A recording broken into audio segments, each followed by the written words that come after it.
che chap tin kono la chap unity state gwan diala konte ko tin go yen bi ateje na ne mekel mo gore je go bine dial kono te gwa ma ken panken bi jingte je na puy ko women la roda gwa ma la ka je kan kay yar rayna ne chala da ne kono chal kay jimi dia chora je le ne kono chal kay inori en go worun che to ka te ka ne to wana kan cha jo gore kan kala ka je gon go de wurma chal ke turuk de la ram kel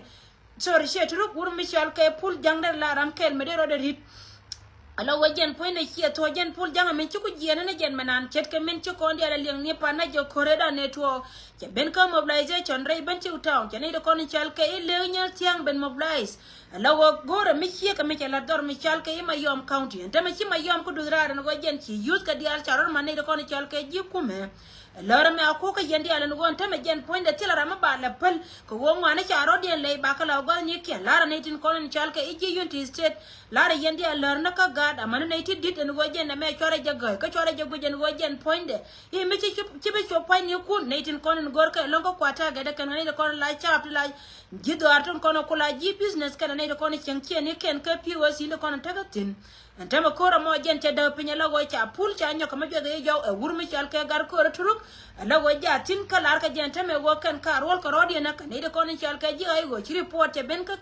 kala ka je gon wo kan panken tiam ka kuma me la kuma SSPD e be ken dum no wo kan panken te ka lua ken tin kon ngai kon dial ken te me la wo re dor ka unity state kan ne de kon chi roman walle ka gada kon chal ka igad dor plus ne tin yin tin kon cha no kan gwal ni ken kon la kul ka tin chi ka tan tor bor ni te lar ka yego ken te kare do ne me jena no goro ba lar ne tin kon te ka unity state and tam en go jen point den kor nyom nyoba ma me gor ka ne je ba gad ba ka tasir ka je lakin yen ne kon chal ka e managan chi ne dia kon ngar ka kwa ken ngar tela ram cha ku men go miti ka mai du gwana na tin go jini chiro do bogang gang ro do gwana na tin ka jin bro cho mat ne kon chal ka ji chunga tar ka chunga ken jena no goro na mo balar ken lo na mo ko ngai je go yen dia la yen lin ka mele rode no go mi jira mo gor chuan ka South Sudan kan tin dia la kon tere we ka jino ba Sudan ke li won tame ti lingen ka wa cha rodian mat kan de kon gor ka chuanga ken go de kuma ma je mo menang na re we kuma wura ba chal ka sel bakir ma yadi kan ne ka tin kon cha rodi ala ka ken en go ken pen ken ba cha South Sudan ba ka to cha ken de je chen no mo jena no goro go balar kon jo mi sie ka wono go men ti to ka unity state jente da pin ka jen point de cha la ro cha wura ma chal ka pul jang cha nyo ka jo wura ma chal ka turu ko re idwar rain dong dia na banyo kono kon ka queen ne tin kon chal ke go mor che jam ni te kon ci ben ka Kenya ni wo jen cha nyo ka melar ka je ne kon chal ke ji matar en go ken ne te kon ci ben number yen ka ne dang baro ka ci ne dang die ci ka loy ka juba ku jaw me ko la wo ka ne kon te to mi wa ne da ro kon ci do ken pan ken cha ka banyo go mo min no ko wo jen bi ka lo jaw a wo jen ci ka ben ka wan re do ar ka jen point ne cha la wo ken cha ka ngai entame yenetin kona ten gwaga mo changu yirane un wajin poindo ejina tika security mo gwa wana nan titin min balarji wajin tere ji security mo gwa wana nan titin dungdo wajin poindo birodo gang yene dial kon la activist yenetin konden lat ka chuanga kan especially kwartin kon chal ko officially aigo gwani dial kon te yentin yen bi arodon tit ka kan ite daro do kon ci dore idwar antama roy mi cheka wona chajala de netin kon chal ka ji amni yene kon chal ka ji jane gengi gochi ne dang je chika lo jaw ka kan panken chaga mo ka yoti 1.5 million US dollar dutel bakir mayadit ka go kan panken bani de kono kwale chol netin kono kwale chol official ay go kan netin kono activist right re doar kan ro baga ben ka baken antame na me chora jago ka rodon kel ka go kan panken chika pel gon jala konti ka tin gorga je de na de kanya ka yoto kono cha kam de jino ba Sudan kan cha kamrar ko bani ti gol baga ko ken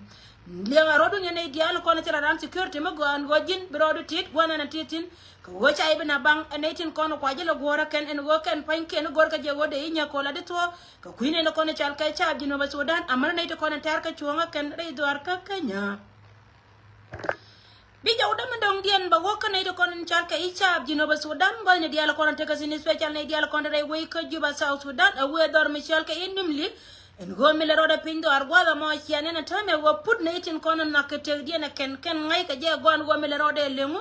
lera me we ka ye ne itin ko ken kono ga ye roda we ka juban go we te ka mal gen tela mal mate tin ba jo me chele ne ben kanatin kono kwala chole ji ay go cha lar kono kene wo yene dial kono la cha mite ka do me de jen karan rei we ka juba South Sudan sie ka dor dial tin kondin cha mention enetin kono cha ka gor e won yang me cha kam ne kono chal kai cha bi no Sudan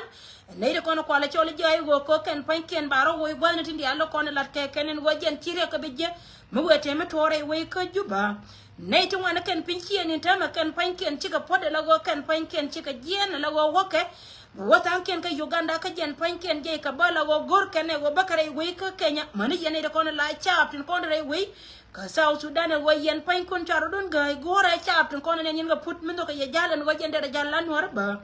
jo ma we ka chap dial ka jene chalat ba ne de kono chal ka ji ay go ken tele gam gor ke wade to ka chap la civilian yene de kono chal ka ji South Sudan ko te de la gora kan en go min tiele wana na titin ka te ko go me de chop tin wajin gore wajin bi jende go go me de me de wote tin ba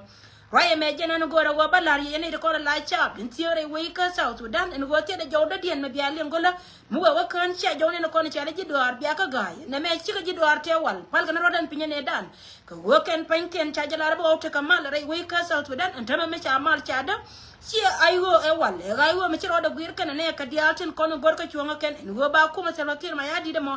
gen point ba yin chen by all mean kana dial kono lo ka je kana go chi tewji no Sudan te jeba joka yendi ala go kare je gay mite ka jo mala lat ke balar ye ka tung ne tinas yene dial kono la ling ka tung nas en go yen pain kun mere te dun ka de raro do woire we ka juba min dong dia na banyo ka kam kon ba ni ni roi ni tin dial tin kon tin lat ke la por bagan ni tin dial kon yos ka social media en go te ka ne di charo dien mat ka we gwal ti gol chet ka men chitana no ngan tame te ka report me chanen menan me cha gor en go je ni cha kwar cheran lari ka ay go jeni chaji yen damandan ni Paul ala go ijen poinde I chaji yen Paul Gabriel ero yeme jen balar ne dialtin kontin limno kan ka jisken ka telnen ka warga go jen cheto ba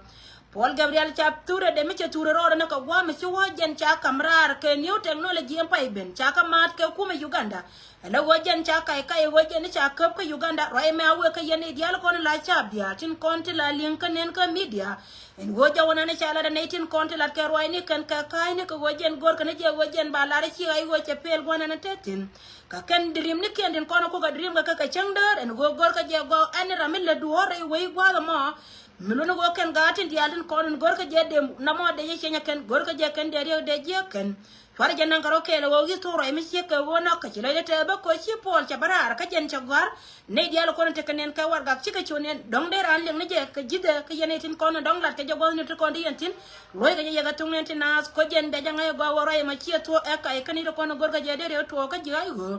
na ma ken ma bandong ye ka roy de kono cha la da ken ka yene tin kono lingwa me ka na je ba ka rodun ken go be lar ne tin da ne ti dit dial tin kono te dong cha to go me cha lenga ken go ci to roy cha la a ji ku me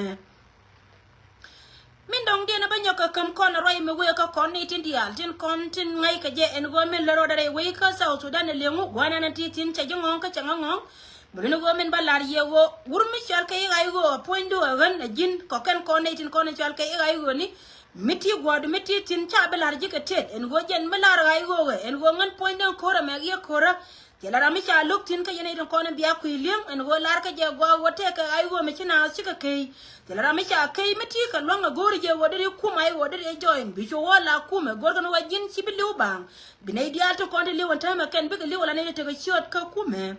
jo ka ji go meti ka mai du gwana nan titin en wajin point ka lo min la roda gwa ma e kula tele du o me de cho na je ka tele rami bo je ka ku ka wachi jina kuma na ka je la cham ni won cha la re ga go go tele cham bi li ka shot cha ba dung do go me wije wono en go bi ji ai go bi ka join yene de kono chal ka 64 twice re dwar ka South Sudan e jin free ko de ji ai go de ka join gwana nan titin se ka me chala ta tane no kono ko ken ba ki ai go charo do ko gwiran tame en go jen chokor che no gwa ne ka dialo kono tetin lora me we ka ne diatin kono la cha gwa ne dialo kono te ka tinin go jen pan kun chi abla ndong ne je en go ba ya kap ka talimat che malat ka kuma Salva Kiir ma ya dit ka benas ka talimat gwa ne dialo kono te ka tin pega ka gan me che jembe la ga duel gora jen point de be nan ka jen point de be cho nan ka de ko gora je bo nyi kana gwana na tetin ki gai wo le ne la re mi long na ya kala na ya long na no bi cha bi ka liu bang wa mi te da me bi ka nyos ko jiran mi liu ka te da ji chot ko ku ma te da me nyos gi ko gor ko ne chuon gwa ne kon dial kara ma gor chuon kana pe no we chuon we gor dung do wajin pointu a wajin were ba ji mo ka ki ka bi te ka chot ka bo kana ne jel kana wajin bi jal kel ka ji ai go jin do ru gwa ne ti tin ka wo kan gatin kontin wo ko ran teme ki ga men te tore lo ka ne ko ne nyin kana ka kan ga ya da mun dung do wo kan panken ka ga te ka ber South Sudan u ka dien a wajin mo gor je bi liu ni la ramiti ka ber South Sudan u ka du ku ai go ko jo ne gwa na ti tin a jo me a wo ka kon dia mi jin cheng mulung e go jin cheng ai go ki da ka ga dang jok te de lo ke ni ji man ro do gai go ba ji mo ka chot be mai du bi wo je ka gai go do no gai go che kwa ka dia che ka gwir chi gai go wa ba nyo ka ma ba repeat again jo kon dia len go yen bi agien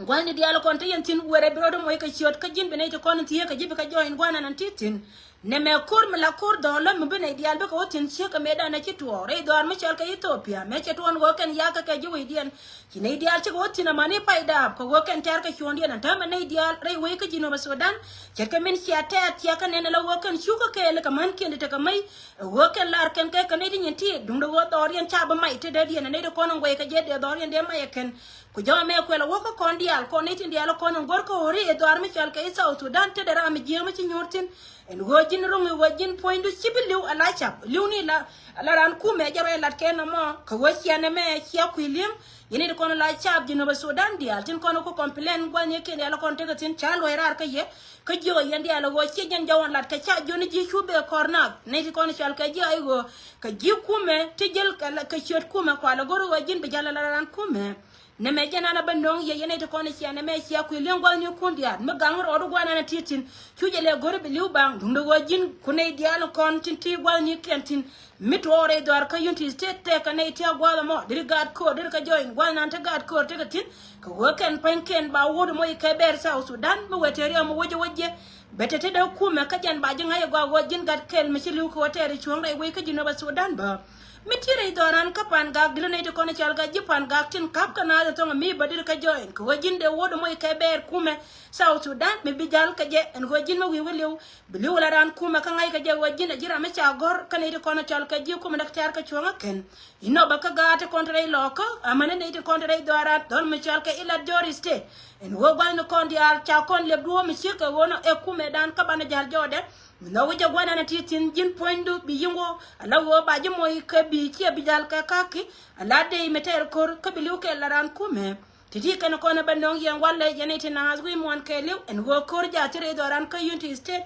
kan de kon la ko na ataga ken ka ji kume ci SSPDF dung lo wo ken panken tem ka ken de kon chal ka ji aygo ka ci ji aygo ba ci ken gor long en wo kan bi ga nyen ka gan mana ken ko kan de ala ko na tetina gwa mo tem ci joye go ken ka ken gaddo ar karo dien tin kono ko ala ko e wurjanga go ken baro dien na ngai kana panki na mi chang charan chana la wa bala gar wan pin roi mi cheke wona chine de kono te gwa mo ba chaja no ka long dum do go ken charo depend chet ka me ngai kon dia le gwan won point en SPLA ayo la ko manage SPLA aji go na dia la kono tetin titi kana kono banonge barado ko garar piska yandi ala kon mala yandi al pos gandi ala kon ne na ti rango ko biaje chia ka ne kon moda kamite no do tibite gwi ko jen mo wete ka mo to banyo ka menonga je ye ka to ne tenas ko be ne diatin kon tenen ka warga man kon aman gatin tiene diatin kon ko ka me weken la nonga gati ti ko ken bi ka te ka lenka ba ngai ken wote ka metore doran jeri zan rai kana ka to nas ko be ne diatin dit bi ka te ka lentin piska yandi al ko mal yandi al pos ka banda je ka ta no kon te go to we ka beto